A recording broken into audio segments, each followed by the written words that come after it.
Our pilot, not our pilot didn't say anything until we came to like a complete stop. And then maybe like a minute later, the cockpit door opened up and he stuck his head in and he's like, "You good?"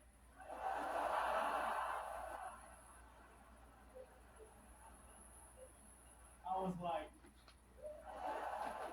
"My chihuahua's in a cup holder. I am not good." It was a scary situation, you guys. But let me tell you, even though we were involved in an emergency landing and we thought we were going to die, I'm grateful for the experience, believe it or not. I'm grateful because it reminded me how valuable life is. How quickly things can change. Every now and then we need a little reminder. We need to get shaken up, remind ourselves, oh my God, this is special, this is important. Enjoy it, have fun. The rest of the day after the landing, there was nothing anybody could tell me to ruin how good I felt to just be free and be alive. Nothing.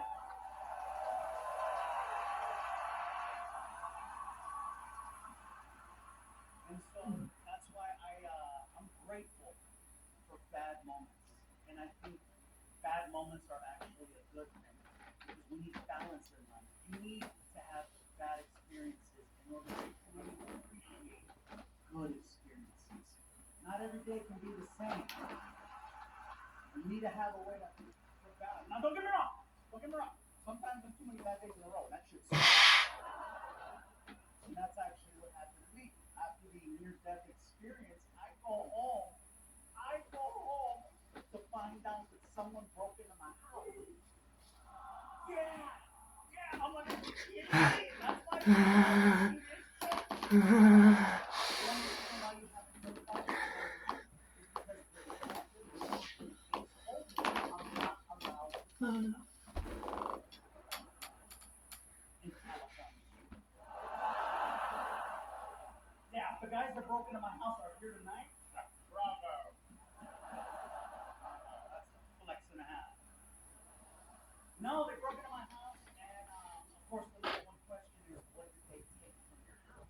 And what they took from me, honestly, was my peace of mind. I didn't feel safe in that house after.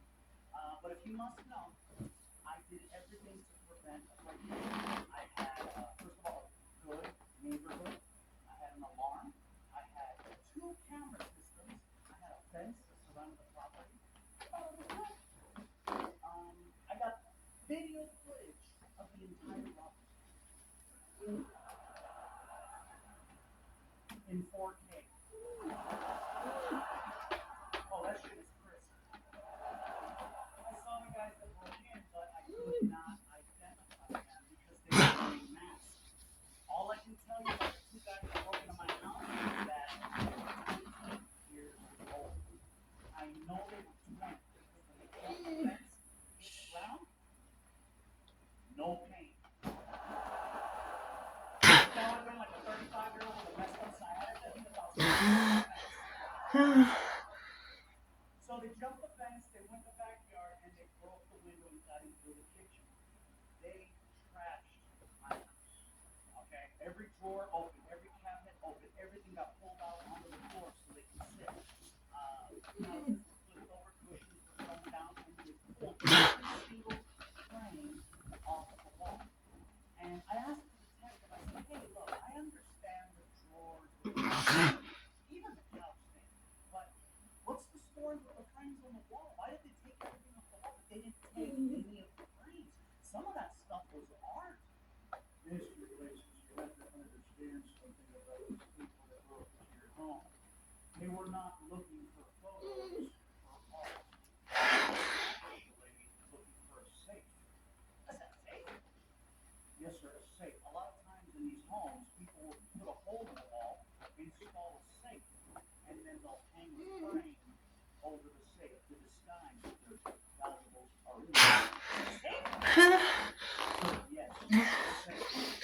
Well, I just found this one.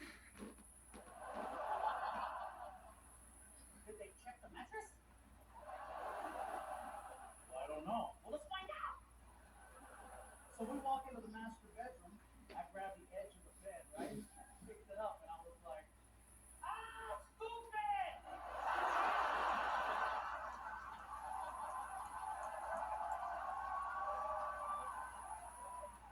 It's all here!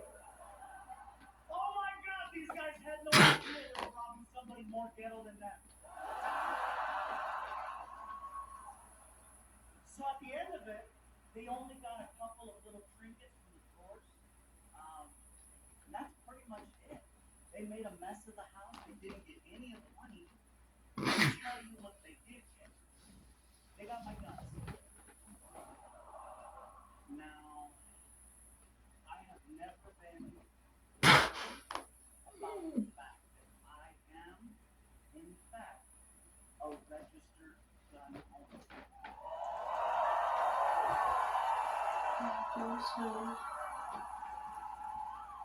Relax, Florida.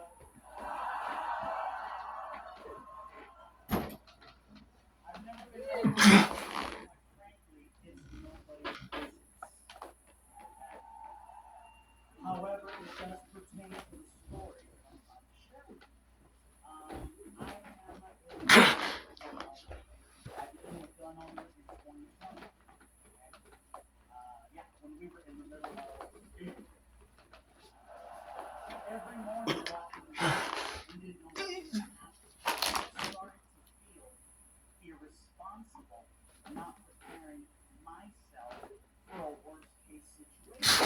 Every morning watching the news, it felt like I was towards the purge. Some of you think about this. The purge would have taken less time. Yeah, the purge. That's what they should have woke us up every morning, at least for entertainment purposes.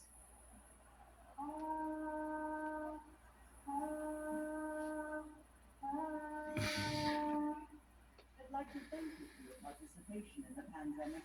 The local time is 7:45 a.m.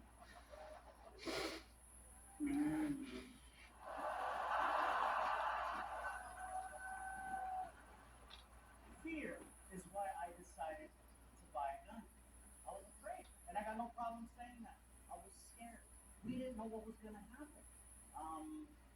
It's only for protection. I don't hunt.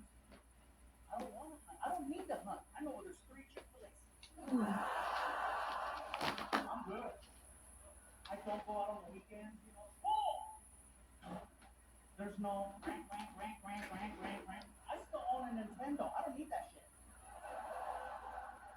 Fear is the only reason why I decided to buy a gun. So next thing you know, I wound up at the sporting goods store right by my house. I walk in there, and this place is packed full of people that normally would not have been to own a gun. But they felt like me. They were scared. And rightfully so. I kept hearing the same conversation over and over and over. I kept hearing this.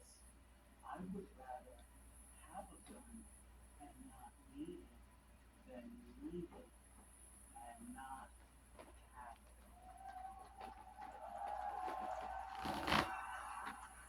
And I don't care where you're from.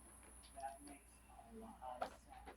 And I was not about to let politics interfere with my personal safety. So next thing you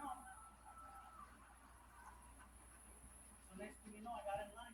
I had to get a little ticket with a number, like when you're at the BND or meat market, Chicago, right? Play with that. Bodega.